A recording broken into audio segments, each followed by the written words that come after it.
Hi.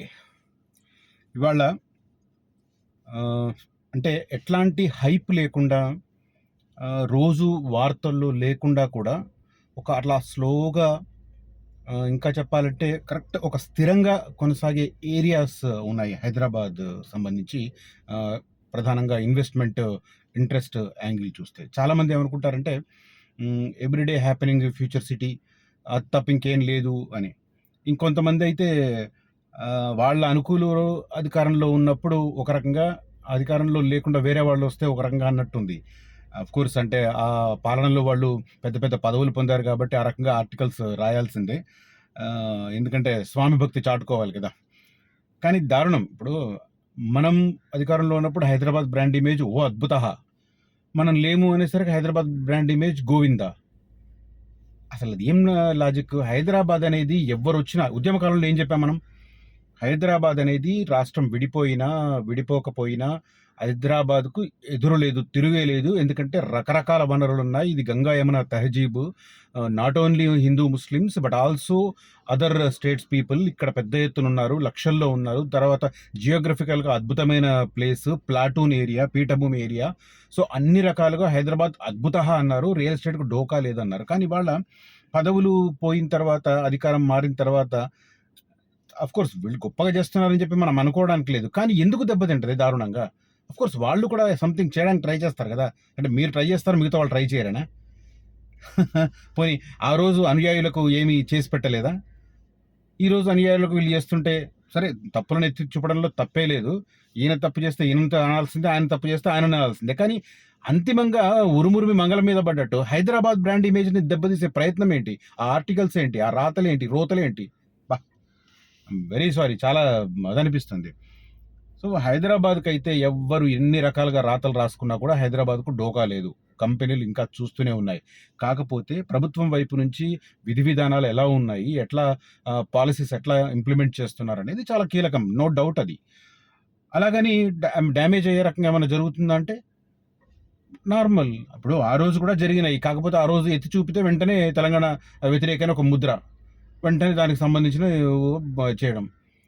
ఇవాళ కూడా ఏం చేసినా కూడా అదే రకమైన పరిస్థితి. సో, ఇది చాలా బ్యాడ్ హైదరాబాద్ బ్రాండ్ ఇమేజ్‌ని దెబ్బతీసే రకంగా ఆర్టికల్స్ రావడం అనేది చాలా ఘోరమైన ఫీలింగ్. నాకైతే చాలా ఏవగింపు కలుగుతుంది అట్లాంటి ఆర్టికల్స్. ఇవాళ పొద్దున్నే చదివాను ఒక పార్టీ కరపత్రానికి సంబంధించిన దాంట్లో గత ప్రభుత్వంలో కీలకమైన పదవి అనుభవించి ఎంజాయ్ చేసిన ఒక పర్సన్ మాజీ పాత్రికేయుడు రాసిన వార్తలు. ఆఫ్‌కోర్స్ ఆయన కొన్ని కోట్ చేస్తున్నాడు. దానికి రకరకాల కారణాలుంటాయి. ఎన్నికల సంవత్సరం కాబట్టి ఖచ్చితంగా లాస్ట్ 1 ఇయర్ నుంచి స్తబ్దుగా ఉంది. సేల్స్ తగ్గాయి. అంతేగాని దాన్ని పూర్తిగా ఆపాదించడం అనేది కరెక్ట్ కాదేమో అనిపించింది. సరే ఆ ఇష్యూని పక్కన పెడితే అందరూ ఇప్పుడు ఫ్యూచర్ సిటీ వైపు చూస్తున్నాం. శ్రీశైలం హైవే అయితే అసలు మామూలుగా లేదు. Sky rocketing prices. అయినా కొంతమంది అటువైపే ఉన్నట్టు చూస్తున్నారు. రియలిస్టిక్‌గా ఫ్యూచర్ సిటీ ఎటువైపు ఎఫెక్ట్ పడుతుందని చెప్పి క్లియర్‌గా ఎక్స్‌ప్లెయిన్ చేసినా కూడా కొంతమందికి అర్థం కాని పరిస్థితి. ఓకే. అది వాళ్ళకున్న అవగాహన శక్తి సామర్థ్యం మీద డిపెండ్ అయ్యి ఉంటుంది. అది పక్కన పెడితే మనకు ఎవ్రీడే ఫ్యూచర్ సిటీకి సంబంధించి ఏదో ఒక డెవలప్‌మెంట్ కనిపిస్తుంది. అక్కడ సంథింగ్ హ్యాపెన్ అని చెప్పి అందరూ అటువైపు చూస్తున్నారు. కానీ ఇట్లా everyday day to day development లేకపోయినా కూడా స్థిరంగా కొనసాగే ఏరియాస్ 2 ప్రధానంగా కనిపిస్తున్నాయి. ఇందులో ప్రధానమైనది మనకు బెంగుళూరు హైవే. బెంగుళూరు హైవేలో ఎయిర్‌పోర్ట్ తర్వాత మనకు కొంత గ్యాప్ ఉంటుంది. ఏరో సిటీకి ఇవ్వడము, పాత వెంచర్‌లు అవి కొంత గ్యాప్ ఉంటుంది. కానీ తిమ్మాపూర్ తర్వాత నుంచి almost Jadcherla special economic zone వరకు అమర్ రాజా బ్యాటరీ ఏదైతే వస్తుందో అక్కడి వరకు స్థిరంగా కొంత డెవలప్‌మెంటల్ యాక్టివిటీస్ జరుగుతున్నాయి. పోలేపల్లి సెజ్ కావచ్చు, ఆ తర్వాత త్రిబుల్ ఆర్ బాలానగర్ దగ్గర రావడం కావచ్చు, ఆ తర్వాత మళ్ళీ జడ్చర్ల ఏరియాలో స్పెషల్ ఎకనామిక్ జోన్ కావచ్చు. ఇవి ఒక స్థిరమైన డెవలప్‌మెంట్‌కు అటువైపు దారితీస్తున్నాయి. మరి అలాగని ఆ హైవేకు లోపలి వైపు 10 కిలోమీటర్లు అటు వెళితే మాత్రం అంత లాభం లేదు. కానీ హైవేకు ఒక 10 కిలోమీటర్స్ లోపల మంచి మంచి ప్లేసెస్ దొరుకుతాయి. మీకు ఓపెన్ ల్యాండ్స్ అయినా లేదా ఓపెన్ ప్లాట్‌లైనా కూడా, తర్వాత వీకెండ్ గెస్ట్ హౌస్‌లైనా కూడా ఇట్లాంటి వెంచర్స్ ఉన్నాయి కొన్ని. వాటిల్లో మంచి హైప్ వచ్చే స్కోప్ ఉంటుంది. ఎందుకంటే హైదరాబాద్ నుంచి ప్రధానంగా మనకు 2 ప్రధాన రహదారులు. యాక్చువల్‌గా వాటిని మనం 4గా విభజిస్తాం. ఏదైతే ముంబై నుంచి వచ్చి, పూణే నుంచి వచ్చి హైదరాబాద్ నుంచి విజయవాడ, మచిలీపట్నం వెళ్తుంది హైవే నంబర్ 65. అదే రకంగా నార్త్ నుంచి నాగ్‌పూర్ నుంచి వచ్చి నిజామాబాద్ నుంచి కామారెడ్డి, హైదరాబాద్ వచ్చి సౌత్ వైపు షాద్ నగర్, కర్నూలు వైపు వెళ్ళేది, జడ్చర్ల నుంచి కర్నూలు. ఇది 44 నంబరు. కానీ మనం దీన్ని ఏం చేస్తామంటే బెంగళూరు హైవే, నాగపూర్ హైవే అని చెప్పి 44 హైవేని విభజిస్తాం. అదే రకంగా 65ని కూడా Mumbai highway and Vijayawada highway అని చెప్పి విభజిస్తాం. కాబట్టి మనం 4 జాతీయ రహదారుల కిందనే లెక్క చెప్పుకుందాం. ఈ 4 రూట్లలో కూడా స్థిరంగా డెవలప్మెంట్స్ జరుగుతుంటాయి, స్థిరంగా. కాకపోతే ఇందులో ఒక ముంబై వైపు ఒక మైనస్ పాయింట్ ఏంటంటే అక్కడ పెరి అర్బన్ ఏరియాస్ ఎక్కువ ఉండడం వల్ల అది తెలియకుండా కొంతమంది కొంటారు, ఇబ్బంది పడతారు. ఇది అక్కడ క్రాస్ చెక్ చేసుకోవాల్సింది. బట్ ఈ మిగతా ప్లేస్లో అట్లాంటి ప్రమాదం లేదు. ప్రధానంగా షాద్ నగర్ వైపు అయితే నేను రీసెంట్గా ఒక 2-3 టైమ్స్ కూడా నేను తిరిగి వస్తున్నాను. మనకు తిమ్మాపూర్ తర్వాత నుంచి అసలు స్థిరంగా కనిపిస్తుంటాయి డెవలప్మెంటల్ యాక్టివిటీస్ రోడ్డుకు రెండు వైపులా కూడా.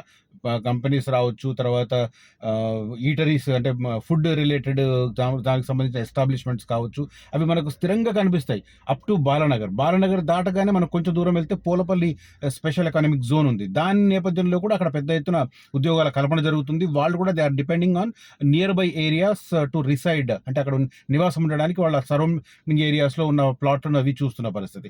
ఇంకొద్దిగా ముందుకు వెళ్తే మనకు జడ్చర్ల ఎస్సీజెడ్ స్టార్ట్ అవుతుంది. అంటే అది ట్రయాంగిల్లో ఉంటుంది. జడ్చర్ల నుంచి మహబూబ్ నగర్ నుంచి భూత్పూర్ నుంచి మళ్ళీ రివర్స్లో జడ్చర్ల. ఆ ట్రయాంగిల్ ఏరియాలో అతిపెద్ద ఫ్యాక్టరీ వచ్చేసి అమర్ రాజా బ్యాటరీస్ సంబంధించి. సో ఇట్లా ఈ 2 స్పెషల్ ఎకానమిక్ జోన్లు అక్కడ వస్తున్న పరిశ్రమల కారణంగా, అందులో ఉత్పన్నమవుతున్న ఈ ఉపాధి అంటే ఉద్యోగాల కల్పన కారణంగా ఆ సరౌండింగ్ ఏరియాలో ఉన్న వెంచర్లకు మంచి హైప్ వస్తుంది. వాళ్ళు నియర్ బై ఉండాలని కోరుకుంటారు. కాబట్టి ఆ ఫ్యాక్టరీలో పనిచేసే వాళ్ళు, ఆ కంపెనీలలో పనిచేసేవాళ్ళు ఆ ఏరియాస్కు సంబంధించిన ప్లేసెస్ని వాళ్ళు వెతుకుతున్న పరిస్థితి. ఈ నేపథ్యంలోనే మనకు ఆల్మోస్ట్ షాద్ నగర్ దాకా, అంటే బిట్వీన్ షాద్ నగర్ నుంచి జడ్చర్ల మధ్య ప్లేస్లో చాలా వెంచర్లు కూడా మంచి హైప్తో నడుస్తున్నాయి. నిజం చెప్పాలంటే రేట్లు కూడా ఎక్కువే ఉన్నాయి. మనకు 16,000 కంటే తక్కువ రోడ్ సైడ్ దొరకవు వెంచర్లలో. కొద్దిగా 16, 18, 20, 25 ఒక ప్రీమియం విల్లా అయితే 28,000 పెట్టి అమ్ముతుంది మనకి ఇక్కడ బాలనగర్ తర్వాత ఉన్న ఒక వెంచర్లో. సో ఆ హైప్ అట్ క్రియేట్ అవుతుంది. ఇవి స్థిరంగా, దీని మీద పెద్దగా ప్రచారం జరగడం లేదు మీడియాలో. ఎందుకంటే ఎవ్రీడే ఒక యాక్టివిటీ కాదు కదా. ఎప్పుడో 2 ఎస్సీజెడ్లు ఇచ్చారు. ఆ ఎస్సీజెడ్లో మెల్లమెల్లిగా కంపెనీలు వస్తున్నాయి. మెల్లమెల్లిగా కంపెనీలు రావడం వల్ల స్థిరంగా అంటే హైప్ లేకుండా స్థిరంగా అక్కడ డెవలప్మెంట్ అవుతుంది, స్థిరంగా కంపెనీలు ఏర్పాటవుతున్నాయి, స్థిరంగా ఎంప్లాయ్మెంట్ జనరేట్ అవుతుంది. ఈ కారణంగా అది చాలా స్లోగా వెళ్తుంది. ఐడియల్గా అంటే హఠాత్తుగా హైప్ క్రియేట్ అయిన ఏరియా కంటే కూడా స్థిరంగా వెళ్ళేది కూడా అది ఆర్గానిక్ వేలో డెవలప్ అవుతున్న పరిస్థితి నాకు చాలా వండర్ అనిపించింది. నేను రీసెంట్ విజిట్లో అక్కడ వస్తున్న కంపెనీలు కానీ, ఆ ఎస్సీడీఎస్జెడ్లో జరుగుతున్న డెవలప్మెంట్లు కానీ, వాటిని డిపెండ్ అయ్యి అక్కడ ఏర్పాటు అవుతున్న వెంచర్లు కానీ నాకు చాలా వండర్ అనిపించింది. హైప్ లేకుండా స్థిరంగా ఎదగాలని ఎవరైనా కోరుకుంటే, నిర్దిష్ట సమయంలో ఒక 5 ఏళ్ళు 10 ఏళ్లలో నిర్దిష్టంగా ఒక క్రమం ప్రకారం ఎదగాలి అని అనుకుంటే బెంగళూరు హైవే చాలా అద్భుతంగా కనిపించింది నాకు. ఆ డెవలప్మెంటల్ యాక్టివిటీస్ బిట్వీన్ షాద్ నగర్ నుంచి జడ్చర్ల మధ్య ప్రాంతంలో ఆల్మోస్ట్ భూత్పూర్ దాకా అనుకోండి, దివిటిపల్లి దగ్గర కూడా కొన్ని వెంచర్లు అవుతున్న పరిస్థితి. సో అది వైపు. ఇక అది కాకుండా రెండో ఆప్షను విజయవాడ హైవే కూడా పెద్ద హైప్ ఉండట్లేదు, కానీ అడపాదడప కొన్ని స్టేట్మెంట్లు వస్తున్నాయి. మధ్యలో ఉత్తమ్ కుమార్ రెడ్డి స్టేట్మెంట్ ఒకటి, తర్వాత మంత్రి శ్రీధరబాబు స్టేట్మెంట్ ఒకటి కూడా మనం చూసిన పరిస్థితి. సో ఇట్లా మనకు ఆ క్రమ పద్ధతిలో అవి కనిపిస్తున్నాయి. దీనికి తోడు Ramoji film city back side నుంచి ఒక 150 ఫీట్ రోడ్ ప్యారలల్గా వేసి చౌటుప్పల్ దగ్గర త్రిబుల్ కలపడానికి రేడియల్ రోడ్ ఒకటి ప్రతిపాదించారు. అంటే చాలామంది ఏమనుకుంటున్నారంటే, నిన్న కూడా ఒక పర్సన్ ఫోన్ చేశాడు నాకు విజయవాడ హైవే మీదనే కావాలని. నేను వివరించే ప్రయత్నం చేస్తున్నా కూడా పాపం ఆయనకు అది అర్థం కాలేదు నేను చెప్పే ప్రయత్నము. సో నాకు రోడ్ కావాలని, సరే బాబు ఓకే అని చెప్పి ఫోన్ కట్ చేయాల్సి వచ్చింది. సో అట్లా సాగర్ హైవే, మన విజయవాడ హైవేకు ప్యారలల్గా కోహెడ దగ్గర నుంచి స్టార్ట్ అయ్యి Ramoji film city back side నుంచి వెళ్ళి దండు మల్కాపూర్ గ్రీన్ ఇండస్ట్రియల్ కారిడార్ గుండా వెళ్ళి చౌటుప్పల్ దగ్గర త్రిబుల్ కలిపే రకంగా ఒక ప్యారల్ వేస్తున్నారు. అంటే దీని మీద డిపెండెన్సీ తగ్గించడానికి, విజయవాడ హైవే మీద డిపెండెన్సీ తగ్గించడానికి ఈ రేడియల్ రోడ్ వేస్తున్న పరిస్థితి. ఈ రేడియల్ రోడ్లకు మధ్యలో చాలా వెంచర్లు వచ్చినాయి. ఇవి చాలా హైప్ క్రియేట్ అవుతాయి. అక్కడ కొత్తగా వేస్తున్న వెంచర్లలో కూడా ఈ రేడియల్ రోడ్కు సంబంధించి 150 ఫీట్ రోడ్ కొంతమంది ప్లేస్ వదిలిపెట్టారు, కొంతమంది ఏకంగా సిమెంట్ రోడ్ వేసి పెట్టారు. ఏది ఈ 150 రోడ్కు సంబంధించి కూడా. సో అట్లా 2 ప్యారలల్ రోడ్స్ వస్తున్నాయి. దీంతోపాటు చౌటుప్పల్ దగ్గర వస్తున్న ఈ 2 కిలోమీటర్ రేడియస్లో food courts and long journey చేసే వెహికల్స్ పార్కింగ్ ఏరియా అదొక డెవలప్ చేయబోతున్నారు స్పెషల్గా. ఇప్పుడు మనకు కొన్ని టోల్ ప్లాజాల దగ్గర కనబడుతున్నాయి కదా, ఆ రకంగా అక్కడ ఆ ఇంటర్ ఎక్స్చేంజ్ దగ్గర, నేను ఇంతకుముందు కూడా వీడియోలో చెప్పాను, ఆ ఇంటర్ ఎక్స్చేంజ్ ఎంత కీలకం అంటే southern part of regional ring రోడ్కి, northern part of regional ring రోడ్కి అది మంచి సర్కిల్ అనమాట. ఇటు విజయవాడ, హైదరాబాదు అండ్ ఈ రీజనల్ రింగ్ రోడ్ కలిపే ప్లేస్ కాబట్టి అక్కడ స్పెషల్గా ఒక ఇంటర్ ఎక్స్చేంజ్ ప్లాన్ చేశారు. 2 కిలోమీటర్ల రేడియస్లో వెహికల్ పార్కింగ్తో పాటు ఈ లాంగ్ వెహికల్స్ వెళ్తాయి కదా, లాంగ్ జర్నీ చేసే వెహికల్స్, ట్రక్స్, వాటికి సంబంధించిన parking area, food courts, hotels, తర్వాత ఈ వెజిటబుల్ వెండల్స్, సరౌండింగ్ ఉన్న వాటికి సంబంధించిన వ్యాపార కార్యకలాపాలు ఇవన్నీ కలిపి అక్కడ చేస్తున్నారు. సో దీనికి దగ్గరలో ఉన్న వెంచర్లలో ఇన్వెస్ట్ చేస్తే దాని ఇంపాక్ట్ ఉంటుంది కాబట్టి హైప్ వచ్చే ఛాన్స్ ఉంటుంది. అదే దాంతోపాటు అప్ టు సూర్యాపేట వరకు కూడా ఇండస్ట్రియల్ కారిడార్గా కేంద్ర ప్రభుత్వ సహకారంతో రాష్ట్ర ప్రభుత్వం కొన్ని గ్రీన్ ఇండస్ట్రీస్కి ఇవ్వబోతోంది. జనరల్గా ఇండస్ట్రీస్ అనగానే 2 రకాలు, ఒకటి కాలుష్య కారకాలు, ఒకటి కాలుష్య రహితాలు. ఈ కాలుష్య కారకాలకు సంబంధించి మాత్రం హైవేలకు దగ్గరగా కాకుండా కొద్దిగా లోపలికి వెళ్ళాలని చెప్పి, ఫర్ ఎగ్జాంపుల్ జహీరాబాద్ ఉంది, ముంబై హైవేగా అడిగే వాళ్ళకు ఇది వినాలి ఖచ్చితంగా. సదాశివపేట వరకు ఓకే, బట్ సదాశివపేట తర్వాత ఏదైతే ఉందో అది కాలుష్య కారకాలకు సంబంధించిన ఇండస్ట్రియల్స్ అక్కడ ఇవ్వాలని చెప్పి గవర్నమెంట్ నిర్ణయించింది. సో అటువైపు చూస్తున్న వారు కొద్దిగా ఇది దృష్టిలో పెట్టుకోండి, వాటికి దూరంగా ఉండే ప్రయత్నం చేయండి. ఎందుకంటే గతంలో మనం పటాన్చెరు ఏరియా ఏ రకంగా కాలుష్యమైంది, ఆ కాలుష్యం కారణంగా ఒక 5-6 దశాబ్దాల పాటు కాలుష్యమైన తర్వాత ప్రభుత్వాలు కొద్దిగా కళ్ళు తెరుచుకొని ఆ ఏరియాకు సంబంధించి కొన్ని రిస్ట్రిక్షన్స్ పెట్టిన పరిస్థితి. అందుకే చాలా ఏరియాలు పెరి అర్బన్ ఏరియా ఉంటుంది అటువైపు. సో ఇట్లా ఇటువైపు అలా కాదు, విజయవాడ హైవే వైపు ఈ industrial corridor, green industrial corridor రావడం ఒకటి సూర్యాపేట వరకు, తర్వాత హైవేను లెంత్ పెంచడం ఒకటి, విడ్త్ పెంచడం ఒకటి, తర్వాత ప్యారలల్గా రేడియల్ రోడ్ రావడం, తర్వాత చౌటుప్పల్ దగ్గర ఇంటర్ ఎక్స్చేంజ్ రావడం, దానికంటే ముందు ఈ పోచంపల్లి ఆ మధ్య కూడా చాలా హబ్స్ ఏర్పాటైనాయి. వాటిల్లో మేజర్ పెద్ద పెద్ద సంస్థలు కూడా హబ్స్ను వాడుకుంటున్న పరిస్థితి. సో దానికి తోడు రోడ్ కనెక్టివిటీ పరంగా ఇంతకాలం ఉన్న ఇబ్బందిని అధిగమించడానికి ఆల్మోస్ట్ పోచంపల్లి దాకా ఒక 6 ఫ్లైఓవర్లు అవుతున్నాయి. ఆల్మోస్ట్ 2 ఓపెన్ అయిపోయినాయి, వెహికల్స్ అలౌ చేస్తున్నారు. సో స్పీడ్గా వెళ్ళడానికి స్కోప్ ఉంటుంది, స్థిరంగా అభివృద్ధి చెందడానికి ఇవన్నీ కార్యక్రమాలు ఉన్నాయి. సో ఈ 2 రూట్లు మాత్రం ఎలాంటి హైప్ లేకుండా, ఇంకా చెప్పాలంటే చాప కింద నీరులాగా అక్కడ డెవలప్ అవుతున్న పరిస్థితి. అంటే ఒక ఆర్గానిక్ వేలో ఈ 2 హైవేల మీద డెవలప్మెంటల్ యాక్టివిటీస్ వస్తున్నాయి. రేట్లు కూడా చాలా రీజనబుల్గా ఉన్న నేపథ్యంలో అవి కరెక్ట్ ప్లేస్. ఇప్పుడు ఫ్యూచర్ సిటీ ఓకే రావచ్చు, ఖచ్చితంగా 4 ఏళ్లలో సంథింగ్ సాధించాలి అని సీఎం గారికి ఉండొచ్చు కాబట్టి ఆ రకంగా ఆయన బిహేవ్ చేస్తుండొచ్చు, రెగ్యులర్గా స్టెప్స్ తీసుకుంటుండొచ్చు. కానీ ఈ 2 హైవేలు కూడా స్థిరమైన అభివృద్ధికి సంకేతాలుగా కనిపిస్తున్నాయి గ్రౌండ్కి వెళ్ళి చూస్తుంటే మాత్రం. సో ఈ 2 కూడా రియల్ ఎస్టేట్ పరంగా మంచిదేని నా అభిప్రాయం. ఈ వివరణ ఇవ్వడానికి నేను చేస్తున్నాను. ఫ్యూచర్ సిటీ వైపు హైప్ ఉంది, శ్రీశైలం హైవైపు హైప్ ఉంది, అటువైపు ఎంతైనా పెట్టొచ్చు అని చెప్పి కొంతమంది భ్రమల్లో ఉన్నారు. శ్రీశైలం హైవే మాత్రం దయచేసి అటువైపు తగ్గించండి. ఎందుకు తగ్గించమని కోరుతున్నానంటే ఆల్రెడీ ఎక్కువ చెప్తున్నారు, రీజనబుల్గా ఉన్నాయి. ఇప్పుడు నేను కొన్ని వెంచర్లు చెప్తాను, 12,000, 13,000, 14,000, అది రీజనబుల్ ప్రైస్. కానీ 20,000, 25,000 ఒకటైతే ఒక వైసీపీ నాయకుని మాజీ ఎమ్మెల్యే వెంచర్ అయితే ఏకంగా 34,000 పెట్టారు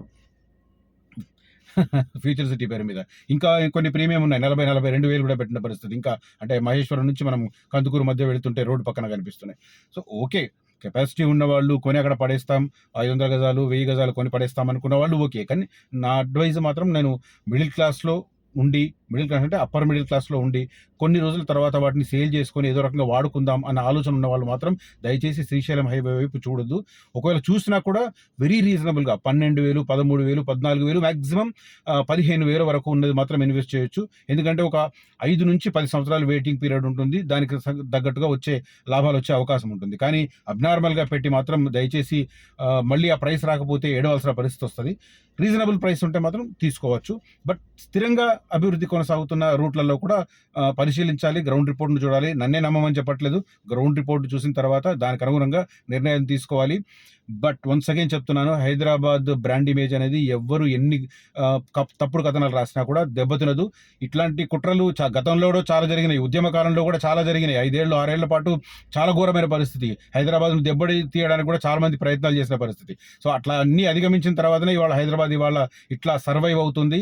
ఇంటర్నేషనల్ రియల్ ఎస్టేట్ సంస్థలన్నీ హైదరాబాద్ వైపు చూస్తున్నాయి. రాజపక్ష లాంటి వాళ్ళు 14,000 రూపాయలకు చదరపు గజం అమ్ముతున్న పరిస్థితి, ఆకాశ హర్మ్యాలు నిర్మిస్తున్న పరిస్థితి. సో అవన్నీ పక్కన పెట్టి హైదరాబాద్ బ్రాండ్ ఇమేజ్ దెబ్బతింటుందని కథనాలు రాయడం అనేది ఎందుకో వాళ్ళ మీద జాలిపడాల్సిన పరిస్థితి. సో ఓవరాల్గా ఇది హైప్ ఉన్న ఏరియాస్‌లో జాగ్రత్త పడండి. జాగ్రత్తగా రేట్లు చూసుకోనండి. హైప్ లేకుండా స్థిరంగా ఒక ఆర్గానిక్ వేలో డెవలప్ అవుతున్న రూట్‌లను కూడా పరిశీలించండి. ఇన్వెస్ట్ చేయండి. భవిష్యత్తులో మంచి లాభాలు పొందాలని చెప్పి నేను ఆశిస్తున్నాను. ఓవరాల్‌గా ఇది నేను ఈ వీడియోలో చెప్పదలుచుకున్నాను. ఈ వీడియోలో నేను చెప్పిన సమాచారం కావచ్చు, సారాంశం కావచ్చు, కామెంట్స్ కావచ్చు మీకు నచ్చితే ఈ వీడియోను లైక్ చేయండి, షేర్ చేయండి. సేమ్ టైమ్ నన్ను ఎంకరేజ్ చేయమని చెప్పి అభ్యర్థిస్తున్నాను. Thank you for watching this video. Signing off Rajesh Sharma.